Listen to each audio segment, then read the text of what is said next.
The city was a pressure cooker of humid November heat that made the asphalt bleed oil and the high-rise windows sweat like a snitch in a basement interrogation. I was staring at the ceiling of my apartment, nursing a lukewarm cup of mud and listening to the sirens wailing toward the Gold Coast, when the burner on my nightstand started dancing. It was 4 a.m., the hour when only the dying and the guilty are awake, and the voice on the other end didn't bother with pleasantries. It just gave me an address that cost more than my lifetime pension. When I rolled up to the Lins estate, the air was thick with the smell of expensive jasmine and cheap panic. Henrique Lins, the billionaire mouthpiece of the city's new law and order bill, and a man who bought politicians like they were penny stocks, was slumped in his library's wingback chair with a hole in the base of his skull so clean it looked like a surgical error. There was no struggle, no broken glass, and no sign of a forced entry. Just a half-empty glass of top-shelf scotch and a second crystal tumbler nearby, kissed by a smudge of blood-red lipstick that glowed like a neon warning sign under the forensic lid. This wasn't a robbery gone wrong or the work of some desperate stick-up kid from the projects. This was a professional hit delivered with a heavy dose of etiquette and a terrifying amount of access. I've spent 20 years on the force, most of it digging through the city's administrative trash, and I know when a scene has been staged to tell a specific lie. Before the first shell casing was bagged, the heavy hitters started rolling in blacked-out SUVs with government plates and men in tailored suits who looked like they'd never broken a sweat in their lives. The chief of police and the secretary of public safety didn't come to investigate. They came to bury the lead. Within 10 minutes, they were already whispering the word suicide to the press corps gathered at the gates, claiming Lins had buckled under the weight of clinical depression, despite the fact that a man rarely shoots himself in the back of the neck and then hides the gun. I was told, in no uncertain terms, to sign off on the preliminary report,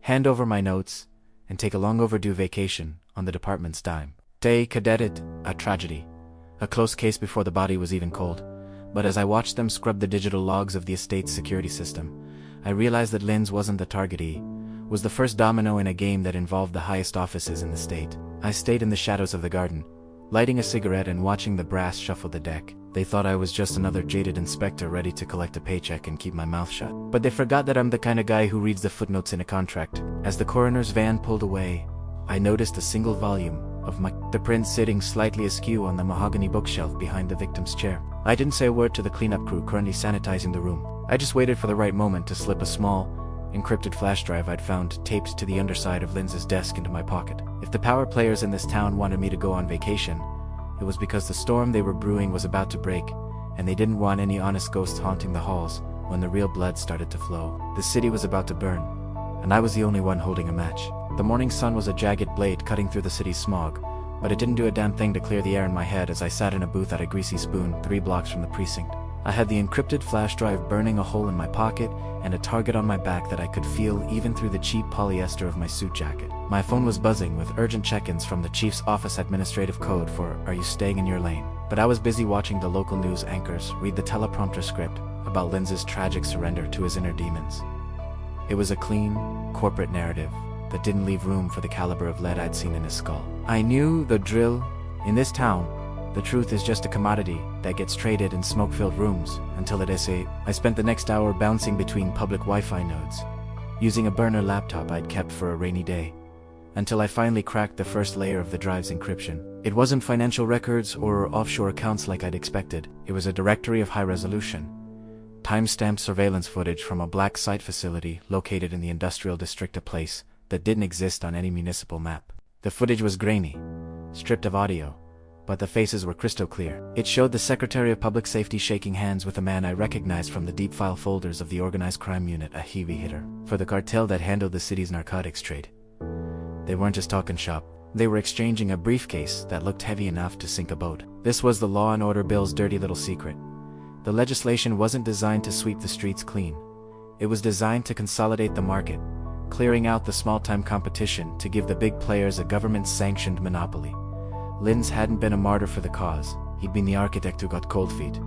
Or maybe he just wanted a bigger cut of the action. Either way, someone decided his retirement should be permanent. As I scrolled through the logs, I realized the drive was a dead man's switch, an insurance policy Lins had built to burn the house down if he ever stopped breathing. I was halfway through a second cup of battery acid coffee when a pair of suits walked in, looking far too clean for a Tuesday morning in this neighborhood. They didn't go for the counter. They headed straight for my booth with a synchronized, heavy-footed gait of guys who spend more time in the gym than the field. I recognized them as spécialisés from the mayor's office Marcel, with badges and better dental plans. They didn't pull their pieces, but the way they positioned themselves told me I wasn't leaving through the front door without a conversation. Inspector Vilar the Toller once said. His voice, as smooth and fake as a politician's handshake. The chief is concerned you didn't hand over all your personal effects from the scene. There's a discrepancy in the inventory of missing storage device.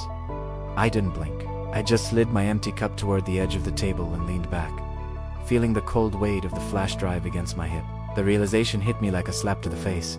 They weren't just watching me. They were tracking the drive's signature the moment I'd bypassed the first firewall. I'd walked right into their digital dragnet. I gave them a jaded, half-hearted shrug and played the part of the burnout they wanted me to be. I've got a lot of missing things.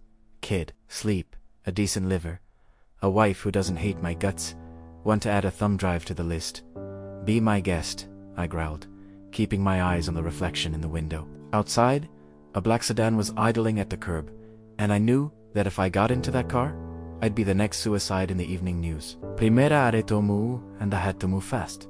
But in a city owned by the people I was investigating, there wasn't a single square inch of ground that wasn't wired for sound. I wasn't just a cop anymore. I was a glitch in their system, and the system was already trying to reboot. The tension in the diner was thick enough to choke a horse, and I knew that if I didn't act within the next 10 seconds, my career and my heart rate would be terminated with extreme prejudice. I didn't reach for my service weapon.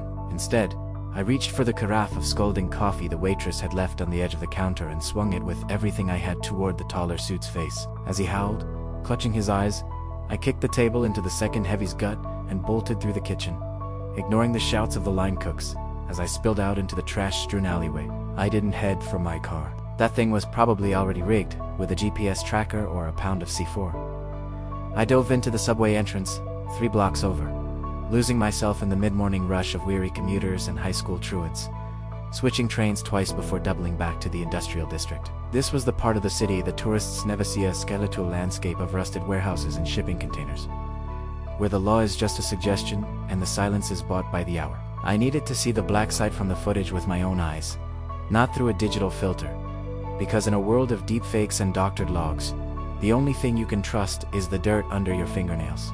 The facility was a windowless concrete slab tucked behind a decommissioned chemical plant, guarded by a perimeter fence that looked like it belonged around a maximum security prison, rather than a private logistics hub. There were no signs, no corporate logos, and no welcome mats, just a pair of armored SUVs parked near a loading dock that saw more action after midnight than during the day. I hunkered down in the hollowed-out shell of an abandoned van across the street, using a pair of vintage binoculars to scan the gate. My burner phone started blowing up again, but this time, it wasn't the chief. It was a text from an unknown sender that read, "The lipstick wasn't a mistake, Dante. It was an invitation." My blood ran colder than a morgue slab. The lipstick at the crime scene, that smudge of crimson on the crystal glass, wasn't just DNA evidence. It was a signal from someone on the inside who knew exactly how I worked. Someone was playing a game within the game, and I was being led by the nose into a slaughterhouse. As the sun began to dip, casting long skeletal shadows across the cracked pavement, a side door to the facility creaked open, and a woman stepped out into the humid air. She wasn't wearing a suit or a uniform. She was draped in a trench coat that looked like it cost more than my apartment building, and even from 50 yards away, her posture screamed old money and new secrets. She didn't look around to see if she was being followed. She just lit a cigarette and stared directly at the van where I was hiding, as if she could see right through the rusted metal and into my cynical soul. It was Julia Lins, Henrique's widow, a woman who had spent the last decade playing the role of the silent, grieving socialite, while her husband built an empire on the broken backs of the city's poor. She didn't look like a woman in mourning. She looked like a general waiting for her scout to report back from the front lines. I realized then that the suicide narrative wasn't just a cover-up for the public.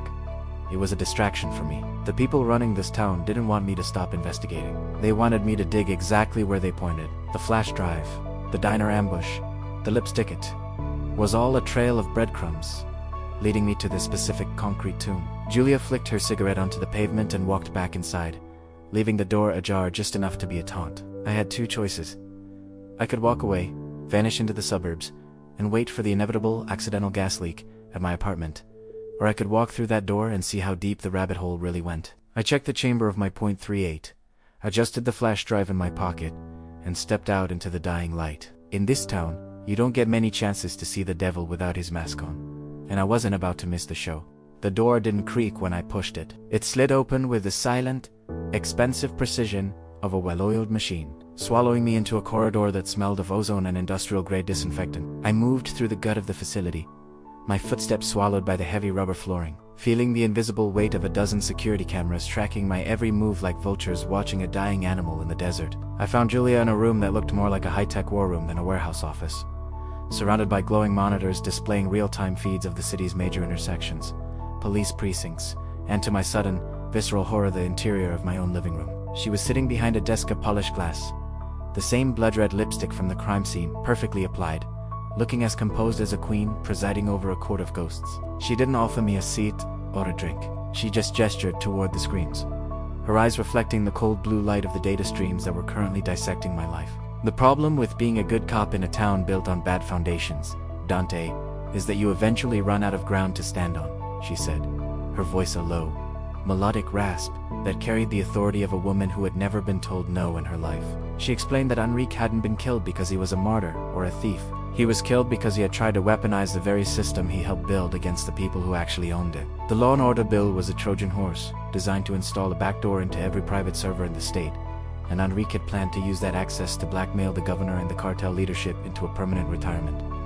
He wasn't a hero. He was just a smaller shark trying to eat the whales, and he'd underestimated how quickly the water would turn red. Julia wasn't there to seek justice for her husband. She was there to negotiate the terms of her own inheritance, and I was the leverage she needed to ensure the cleanup crew didn't decide she was a loose end too. The air in the room felt like it was being pumped out, leaving me lightheaded as the scale of the conspiracy finally came into focus. It wasn't just a narcotics ring or a dirty bill, it was a total digital coup. A way for the city's elite to monitor every heartbeat and every dollar spent within the municipal limits. Julia slid a dossier across the glass desk toward me, her manicured nails clicking like a metronome. It contained my father's medical records, my ex-wife's current address, and a detailed map of the route I took to work every morning for the last decade. It was a clear, cold-blooded threat. I could play the part of the hero and die in a nameless alley, or I could use the flash drive in my pocket to finish what Henrique started, not to save the city, but to hand the keys of the kingdom directly to her. She wanted me to be her inside man, the decorated inspector who could bypass the DOJ's firewalls and upload the drive's payload into the main precinct server, effectively giving her control over the city's entire surveillance apparatus. I looked at the monitors, watching the grainy, black and white feed of my own empty apartment, and felt a cold, hard anger settle in my gut that no amount of intimidation could shake. I was being squeezed by the same velvet hand that had snuffed out Henrique Lins, and I knew that once I performed my civic duty for Julia, I'd be just another body in a wingback chair with a hole in my head. I reached into my pocket, gripping the cold metal of the flash drive, and realized that in this game, everyone was a player and everyone was a ponda. Only difference was who got to move first. You've got a lot of screens, Julia, but you're still missing the big picture, I growled, stepping closer to the desk until I could see the tiny fracture in her composure. I wasn't going to be her pawn, and I wasn't going to be their sacrifice. I was going to do what I feel was done. I was going to follow the evidence until it led me to the man holding the leash, even if I had to burn the whole damn city down to find him. The rain finally broke, but it wasn't the kind of drizzle that cleanses a city. It was a torrential downpour that turned the gutters into rivers of sludge and drowned the neon lights of the downtown district in a murky gray haze. I left the concrete tomb of the industrial district behind, but Julia's shadow was still clinging to me like a second skin, her ultimatum ringing in my ears with the cold frequency of a death knell. I knew that every blue blood on the force, from the beat cops to the brass, was now a potential trigger puller for the people running the Law and Order bill. I walked into the main precinct at 2 a.m., my trench coat heavy with water, and my eyes burning from a lack of sleep that had crossed the border into a waking hallucination. The night shift was a skeleton crew of coffee-stained veterans and wide-eyed rookies, but I could feel the shift in the room the moment I stepped through. The metal detector, the air, didn't just feel cold, it felt predatory. I headed straight for the server room in the basement, not because I was going to follow Julia's orders, but because I knew it was the only place in the city where I could build a firewall of my own. I bypassed the biometric lock using a supervisor's override code I'd borrowed years ago and locked the heavy steel door behind me, the hum of the cooling fans sounding like the steady breathing of a sleeping giant. I wasn't there to upload Julia's payload. I was there to cross-reference the data on Lins's drive with the precinct's internal evidence logs to find the John Doe who had actually pulled the trigger. As the progress bar on the decryption slow-crawled its way toward completion, the precinct's PA system crackled to life with the chief's voice, sounding more like a judge than a superior officer. "Dante, we know you're in there. We know you've got the drive. You're making a mistake that's going to cost you more than your badge. Open the door, and we can still call this a mental health crisis. But if you touch those servers, you're a domestic threat." They weren't just coming for the drive anymore. They were coming to erase the man who knew how to use it. I ignored the banging on the steel door and focused on the monitor as the final layer of encryption dissolved, revealing a subfolder labeled "The Architect's Exit." It wasn't a list of names. It was a collection of audio files, private recordings Henrique Lins had made during his final weeks. I hit play on the most recent one, and a voice that wasn't Lins's filled the small, sterile room. It was the Secretary of Public Safety, talking about the lipstick signal, and how they would use me to tidy up the garden once the bill was signed. The realization hit me like a gut punch from a heavyweight. Julia wasn't the mastermind, and she wasn't the victim, she was the bait. The whole play, from the murder in the wingback chair to the confrontation in the industrial site, was a meticulously crafted psychological profile of me. They knew I wouldn't take a bribe, and they knew I wouldn't stop digging. So they built a tunnel that led exactly where they wanted the light to shine. The banging on the door stopped, replaced by the ominous, rhythmic hiss of a hydraulic breach tool being set against the hinges. I had less than 2 minutes before the Spezialisierungs turned the server room into my final resting place.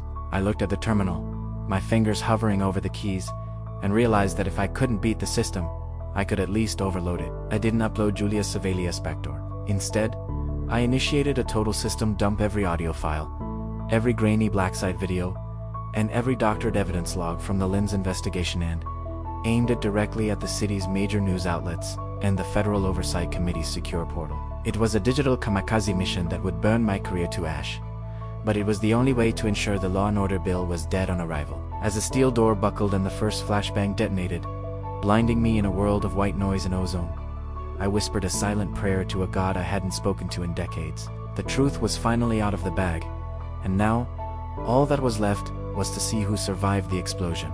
The silence that followed the explosion of the server room door was more deafening than the blast itself. As the smoke cleared and the ringing in my ears faded into a dull throb, I found myself pinned against the cooling racks, the cold muzzles of 3 submachine guns pressed against my sternum by men whose faces were hidden behind tactical masks. I didn't resist. I just watched the terminal screen flick through the final confirmation of the data dump, a transfer complete notification glowing like a neon tombstone in the dark. The Secretary of Public Safety stepped over the wreckage, his polished shoes crunching on the glass of a shattered monitor, looking down at me, not with anger, but with a weary, paternalistic disappointment. He didn't order them to pull the trigger. He knew that in the era of high-speed fiber optics, a bullet is a primitive solution to a digital problem, and killing a hero cop on a live precinct feed was a mess even he couldn't scrub. Instead, he leaned in close, the scent of expensive peppermint masking the rot of the conversation, and whispered that while the truth might be out, the people in this city have a very short memory for inconvenient facts when their comfort is on the line. The fallout was a calculated chaotic storm that dominated the headlines for exactly 72 hours. The Law and Order bill was quietly shelved. Henrique Lins' death was officially reclassified as a homicide by persons unknown, and a few mid-level administrative staffers were offered up as sacrificial lambs to appease the Federal Oversight Committee. Julia Lins vanished into the sprawling luxury of a private estate in the Swiss Alps, her inheritance intact and her secrets safely tucked away in offshore accounts that the data dump couldn't touch. As for the secretary and the chief, they weathered the scandal by doing what they do best, redirecting the narrative until the public was too exhausted to care, framing the entire conspiracy as a rogue operation by a few bad apples rather than a systemic rot. They didn't need to kill me to win. They just needed to wait for the next news cycle to bury the ghost of Dante Vilar under a fresh layer of celebrity gossip and sports scores. I walked out of the precinct 2 weeks later, not with a commendation, but with a forced retirement and a non-disclosure agreement that I refused to sign. My pension was under review, my service weapon was in a evidence locker, and my reputation had been systematically dismantled by a series of strategic leaks about my unstable mental state and obsessive tendencies. I stood on the sidewalk in the freezing November rain, watching the city's elite crawl back into their black sedans, their lives unchanged and their power unchallenged. I had burned my well to the ground to expose the truth, only to realize that the truth is a hollow victory in a town where the jury is bought and the judge is part of the firm. I wasn't a hero, and I wasn't a martyr. I was just a man who had traded his badge for a clear conscience, a deal that felt heavier with every step I took away from the life I used to know. I ended up at the same greasy spoon where the whole nightmare had started, sitting in the back booth with a cup of coffee that tasted like burnt rubber and regret. I pulled a small, crumpled piece of paper from my Paquita note I'd swiped from the secretary's desk during the chaos of the bridge, containing a single address in the hills that didn't appear on any municipal map. It was a small crack in the new wall they were building, and a reminder that while the system always reboots, it never forgets its glitches. I finished the coffee, left a $5 bill on the table, and stepped back out into the humid, oppressive heat of a city that was already forgetting my name. The war wasn't over, it had just moved into the footnotes, and I've always been a man who knows how to read between the lines. In this town, the sun might go down, but the shadows are always working overtime. And as long as I'm still breathing, the architects won't ever truly sleep soundly.